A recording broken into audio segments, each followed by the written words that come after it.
Hello everyone, today we are going to study about taxonomy and nomenclature.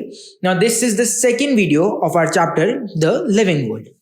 Okay, so what is taxonomy in the first place?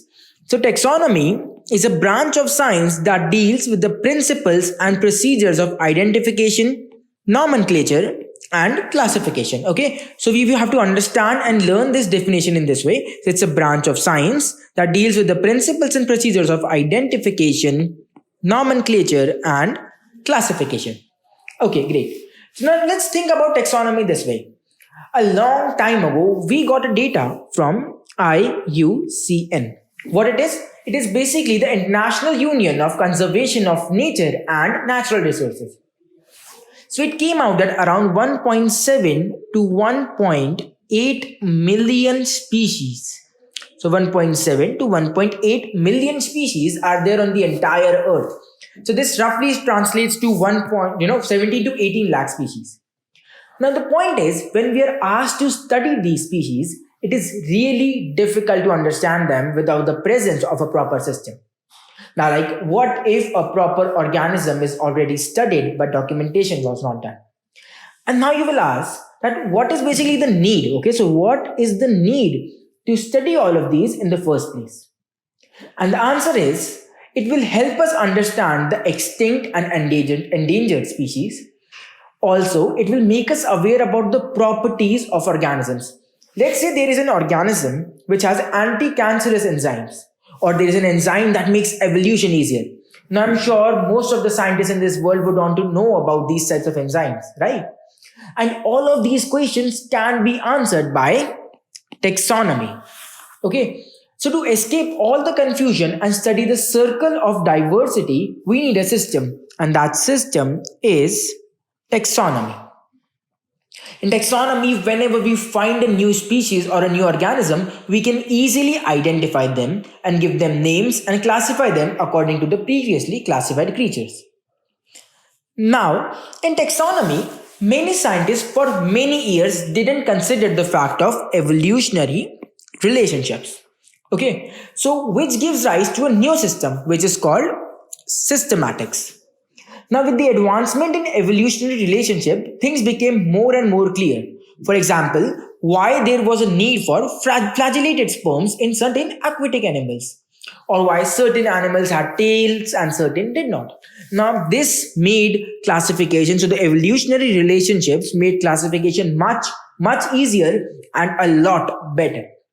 So in the end, we took all the comparative parameters in taxonomy. So what are the comparative parameters in taxonomy? The first is morphology. Okay, so the first is morphology. The second we have is anatomical. And the third we have is biochemistry. Okay. So we took all of these. So we took all the comparative parameters, which are morphology, anatomical, biochemistry, and added it with the evolutionary relationships, which gave us systematics. So how we can define it? Now, phylogenetic analysis plus taxonomy will give us systematics. Okay. So what we did was, we took all the comparative parameters in taxonomy, we added phylogenetic analysis into it, and what we got was systematics. Okay, great. So now the question is, what happens exactly in systematics? So we have the data from the IUCN. So we have the data, which was the data that around 1.7 to 1.8 million species are there on the entire earth. Okay. So what is IUCN? Once again, let's understand the full form of it. International Union of Conservation of Nature and Natural Resources. It's important and all of you must note it down somewhere or learn it, because this can be asked in the exams. So what exactly happens? Now the order of classification is really important. The first is description. The first we have here is description, which we can also call as characterization. Okay. The first one we have is description or characterization. The I here stands for identification. The N here stands for nomenclature. And the C here stands for classification. Okay. So as we can see that you can easily learn all the order of classification with an easy acronym called DINC. So D stands for description and characterization, I stands for identification, N for nomenclature, and C is for classification. Let's understand it this way, okay? Because this is the order of classification is something like it's very simple and we actually use it in our everyday life, okay? Let's understand it properly. So whenever you go somewhere, okay? So whenever you go somewhere, new place, your mind automatically generates a list of how different people looks. Some people have straight hair, some people have curly hair, okay? Some people are short, some people are tall, some people are attractive, some people aren't. Okay, so now this part is known as description. Okay, so this part is known as description.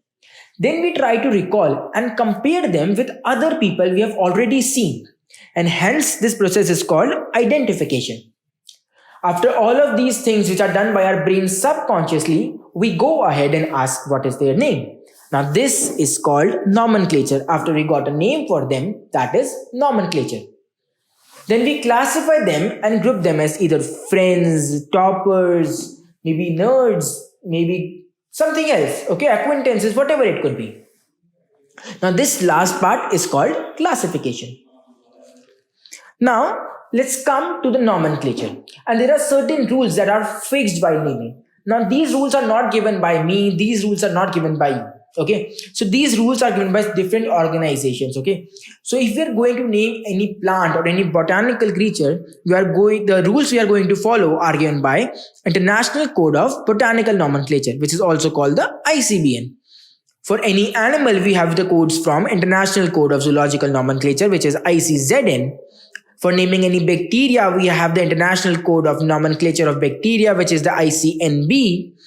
And for the naming of any cultivated plants, we have International Code of Nomenclature for Cultivated Plants, which is ICNCP.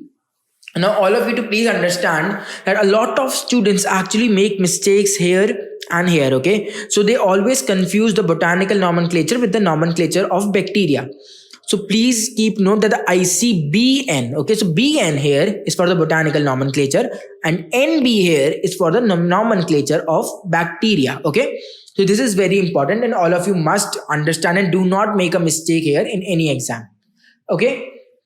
Now let's move on to the binomial nomenclature. So the binomial nomenclature was actually proposed by Caspar Boyne in the 1623 in his book called Pinax. Now the thing is that what Caspar did was he just gave that the naming should be done in the binomial form and nothing else. The system of binomial nomenclature, which is the most widely used form of nomenclature, was actually developed by Carolus Linnaeus, who is also the father of taxonomy. Okay, so he is the father of taxonomy. Now, the system was developed by Carolus Linnaeus. Now, Carolus Linnaeus, in his publication Philosophica Botanica in 1751, gave all the rules for binomial nomenclature. So, if there is a question in exams which says that in which book actually did Carolus gives all his rule for the binomial nomenclature, and the answer to it is Philosophica Botanica in what year? In the year 1751. So, this is really important. In 1753, he started naming plants in his publication Species Plantarum. In 1758, he started naming animals in his publication called the Systema Naturae. Okay, and his first ever publication, the first ever publication of Linnaeus was Hortus Uplandicus. Okay, now all of you to please understand that all of this that we are studying in this particular slide is actually apart from what is given in the NCERT. So the first thing we need to do is to understand everything that is given in the NCERT and then come on to it. Okay. Now let's study some of the rules of binomial nomenclature. Okay. So here we are going to take the example of mango. As you can see, we have the picture of mango here. So the scientific name for mango is Mangifera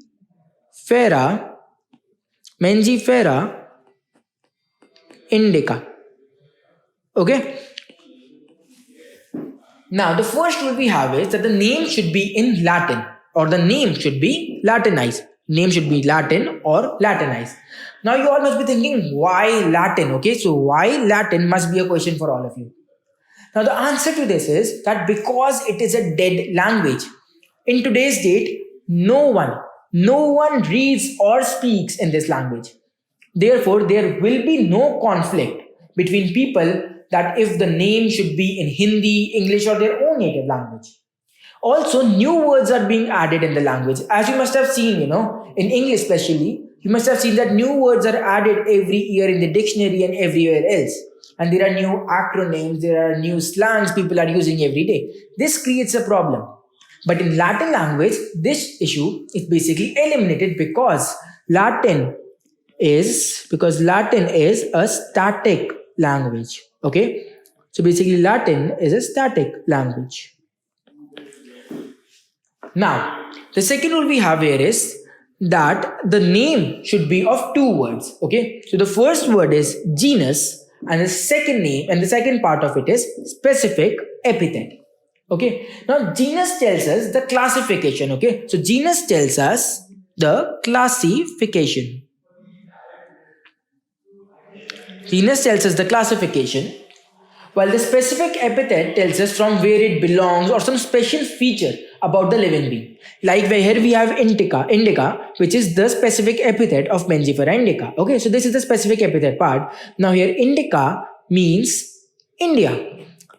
What does this mean? This means that indica belongs to India. This means we're talking about a fruit which belongs to India.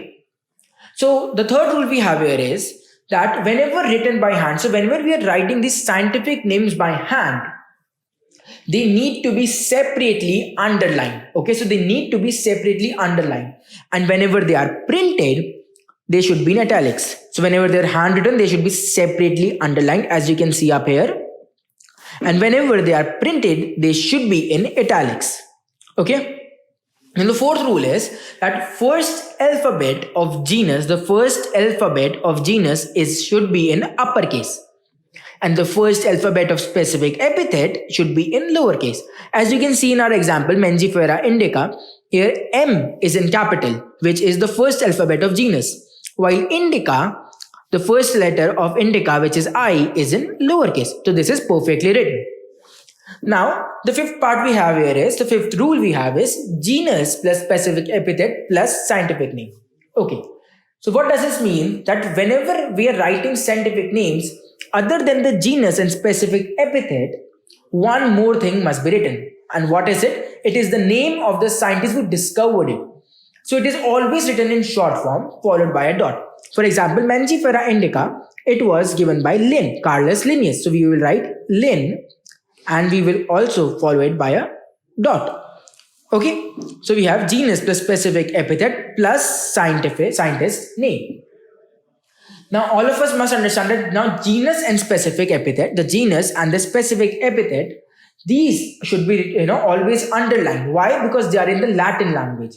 But the scientist name is in Roman language, and that is why it will not be underlined. The words that are underlined shows that they are in the Latin origin. Now the question arises, let's say I am sitting somewhere in Bihar. Okay, so I am in Bihar and you are in South America. Okay, so I am in Bihar and you are in South America. And now we both are sitting and we both gave a name to a same tree. Okay, following all the rules. So we both followed all the rules given here, and we both gave a name to the same tree. Now, whose name will be given priority? So the answer to this question is that this person who gave the name first in the scientific journal. So the person who gave the name first in scientific journal will be given priority. So if I gave the name in the scientific journal first, I will be given priority. And if you give the name in the scientific journal first, you will be given priority. Okay. So this means all this scientific naming follows the law of priority. Great. Now, let's see this once again. Let's go on to this slide once again. Now, sometimes it is important to know that sometimes that the genus and the specific epithet are exactly the same. So, for example, Rattus. Okay. And then there is Naja. As you can see here, in Rattus and in Naja, you can see very clearly that both of these have the same genus and the specific epithet. So here Rattus is the genus and Rattus is a specific epithet. Here Naja is the genus and Naja is a specific epithet. Now these are also known as tautonyms. Okay, so these are known as tautonyms.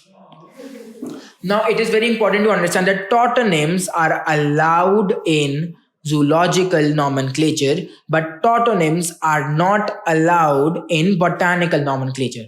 Okay, let's understand it once again that the tautonyms are allowed in zoological nomenclature, but they are not allowed in the botanical nomenclature.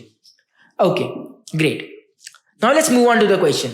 So the question we have here is, the botanical name is a two-word name with genus and species. So species is what? Basically our specific epithet. Okay. So the botanical name is a two-word name with genus and species. Now the correct representation of mango in a biological term is, okay, first of all, as you can clearly see here that all of these names are printed. Okay, and whenever any scientific name is printed, we do not underline it. We only underline it when we are actually handwriting it. Okay, so here all the underlined ones are wrong.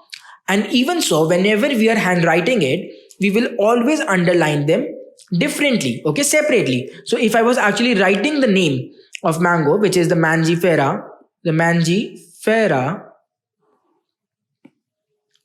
indica. So here, because I'm handwriting it in front of all of you, here we have to separately underline it, not in the same way. So this would be wrong, this would be right. Okay, so the first two options are eliminated. Now let's look at option number D. Here the first alphabet of genus, which is the Mangifera, here M is not capital. Therefore, this is wrong as well. Now only the option C is correct because it is printed and it is in italics. The first alphabet is capital of genus and the first alphabet of specific epithet, which is I, is in small. So this follows all the rules and the correct answer is option C.